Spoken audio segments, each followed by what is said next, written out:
어제 민주당이 마라톤 쇄신 의총을 했다고 합니다. 혹시나 했지만 역시나였던 의총 결과를 보고 나니 김남국 의원을 강력하게 처벌할 의지가 민주당에는 애당초 없었던 거구나라는 확신이 들었습니다. 아니, 김남국 의원이 본인의 코인 거래 내역을 끝끝내 숨기고 있는 마당에 실효성도 강제성도 없는 민주당이 자체 진상조사를 계속하겠다는 게 무슨 의미가 있겠습니까? 지금까지 드러난 정황만으로도 김남국 의원을 국회의원직에서 제명할 사유는 차고 넘치는 것 아닙니까? 어제 의총에서는 김남국 의원 국회 윤리특위에 제소해서 신속히 정리해야 한다는 주장도 나왔다고 합니다. 하지만 실제 성명서에는 이런 내용이 쏙 빠져버렸으니 자진 탈당으로 김 의원이 도망갈 뒷문을 이재명 지도부가 활짝 열어줬다는 비난을 어떻게 감당하려 합니까? 상황이 이쯤 되니 김남국발 코인 게이트가 김남국 의원 하나의 문제가 아니겠구나라는 의구심이 강하게 됩니다. 먼저 이재명 대표에게 묻습니다. 이재명 대표는 본인의 최측근 김남국 의원의 코인 투잡을 알았습니까? 몰랐습니까? 김남국 의원 못지않게 코인의 진심이었던 이재명 대표는 지난 대선 시절 2021년 가을 전 국민에게 가상 자산을 지급하겠다 이렇게 밝힌 바가 있었는데 부동산 개발 이익을 기초 자산으로 해서 전 국민에게 가상 자산을 지급, 전 국민이 거래하면 일종의 가상 자산 시장이 형성될 것이라고까지 얘기를 했습니다. 얼마나 허황된 주장이었는지 당시 동아일보는 사설을 통해 이재명 후보의 전 국민 가상자산 지급 공약을 두고 코인 투기 판 깔 셈인가 라면서 세게 비판했고, 정의당은 청년들을 투기 지옥으로 안내하는 끔찍한 상상력이라고 비판했습니다.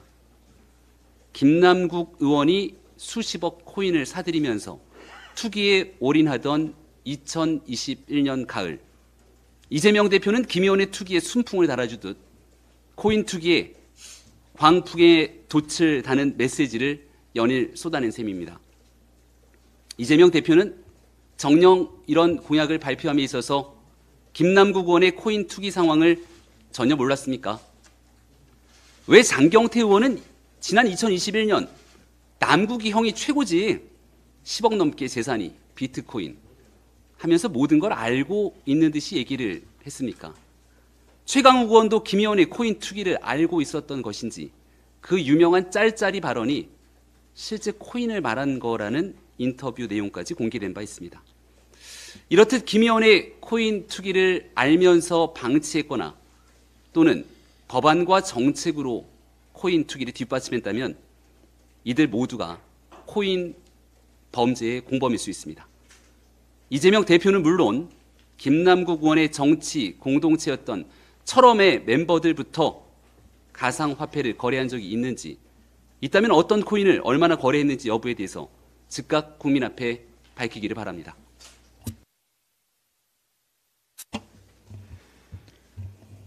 (88억) 원대 코인 게이트 주역 김남국 의원이 탈당했습니다. 논란의 꼬리를 자르려 이재명 대표와 측근인 김남국 의원이 짜고 한 방탄용 위장 탈당입니다. 김남국 의원도 잠시 떠난다고 시인했습니다. 전당대회 돈봉투 사건 송영길 전 대표와 관련 의원들, 검수완 박 강행처리를 위해 꼼수 탈당했던 민영배 의원 등 스캔들 터지면 위장 탈당시키는 못된 습관이 자리를 잡았습니다. 대장동 부패 게이트 등 썩은 내 진동하는 각종 비리 의혹의 주역인 이재명 대표가 탈당하지 않고 버티고 있는 게 이상할 정도입니다. 이재명 대표 측근인 김남국 의원은 대선 때 위믹스 코인을 보유한 가운데 이재명 펀드를 출시했습니다. 문제의 전당대회에서 송영길 전 대표는 이재명 대표의 전폭적 지지에 힘입어 당선됐고, 대선에서 진 이재명 대표는 송영길 전 대표가 5번이나 당선된 지역구를 넘겨받았습니다. 두 사건 모두 이재명 대표 연루 가능성을 의심하지 않을 수 없습니다. 검찰은 정확한 수사를 통해 대장동 게이트를 비롯한 이재명 대표의 모든 사건의 전모를 밝혀야 합니다. 조로남불 조국 씨 부업은 서울대 교수였습니다. 한동훈 법무부 장관 후보자의 인사청문을 비롯해 이태원 헬로윈 참사 법사위 현안 보고 법사위 국정감사 중에도 코인 거래에 열중했던 김남국 의원의 부업은 국회의원입니다. 확인된 게 이 정도이니 더 늘어날 것입니다. 머리맡에 조국 씨 사진을 두고 잠을 잔다던 김남국 의원의 스승사랑이 닮은 꼴 부업으로 이어졌습니다.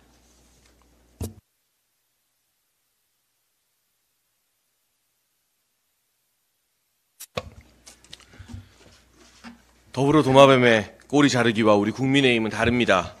더불어 코인당의 위선적인 이해 충돌과 우리 국민의힘은 다릅니다. 더불어 돈봉투당의 내로남불과 우리 국민의힘은 다릅니다. 오직 국민 눈높이를 기준으로 더 달라지겠다는 의지를 담아 깨끗한 정치 선언문을 발표하겠습니다. 깨끗한 정치 선언문, 국민의힘 청년 최고위원 장예찬. 저 장예찬은 공직과 당직을 맡는 동안 일절 가상화폐를 보유하지 않겠습니다.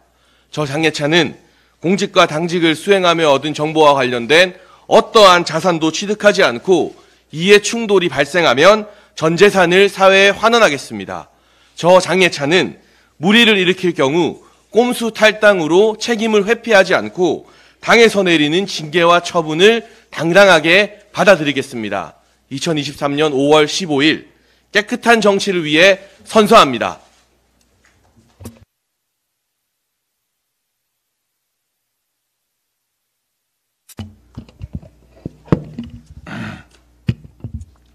여직원 성범죄 사건에 연루된 박원순 전 서울시장을 미화하는 다큐멘터리가 오는 7월 개봉된다고 합니다.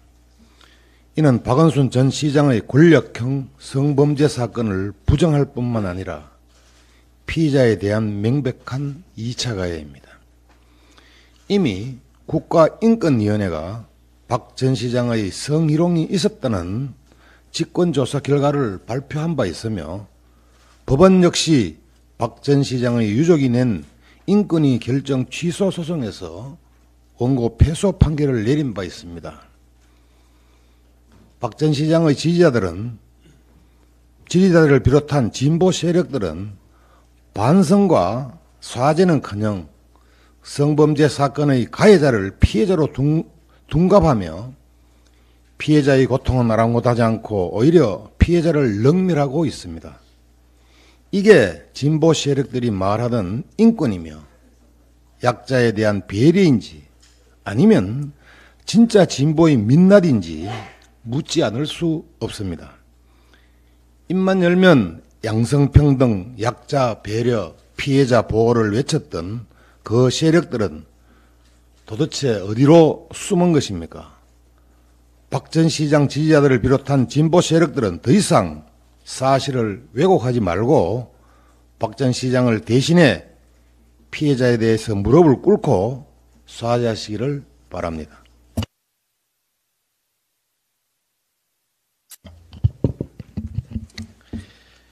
네, 최근 민주당 국회의원 아들이 한방병원 프랜차이즈를 운영하며 기업준비 한의사들에게 허위 잔액 증명서를 발급해주고 수백억 원대 사기대출을 받을 수 있도록 한 혐의를 받아 검찰이 구속영장을 청구했습니다. 또 경기도 전 평화부지사의 아들은 쌍방울 그룹으로부터 맞춤형 양복을 선물받고 법인카드도 아버지와 함께 사용했던 것으로 검찰 수사에서 드러났다고 언론에 보도됐습니다. 민주당은 그동안 국민 앞에 정의롭고 도덕적인 것처럼 포장해왔지만은 뒤로는 온갖 부정부패를 저지르며 국민을 기만해 왔습니다. 특권 세습까지도 현재 진행형입니다.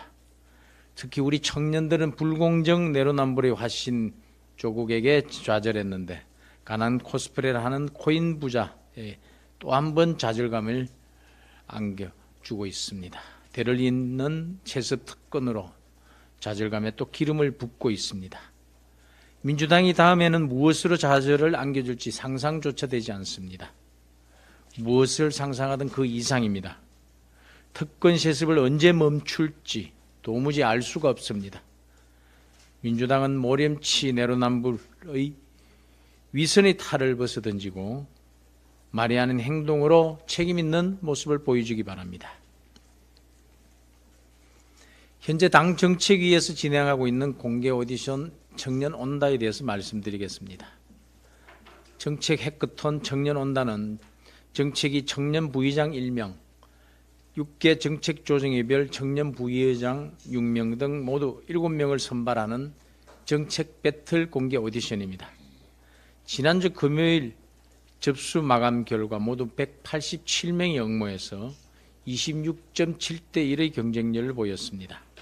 우리 청년들이 청년을 위한 정책 개발에 얼마나 관심이 많은지를 다시금 확인할 수 있었습니다. 다양하게 제출된 정책 제안서와 또 관련 동영상은 오늘부터 사흘간 당 정책위 수석 전문위원들이 1차 예비 심사를 거칩니다. 심사는 창의성, 정책 실현 가능성, 공익성, 논리성, 정합성이라는 5대 평가 기준에 맞춰서 공정하고 객관적으로 이루어질 것입니다. 이달 30일 2차 본심사 공개 오디션에 참여할 25명의 명단은 이번 주 목요일 당 홈페이지에 발표할 예정입니다.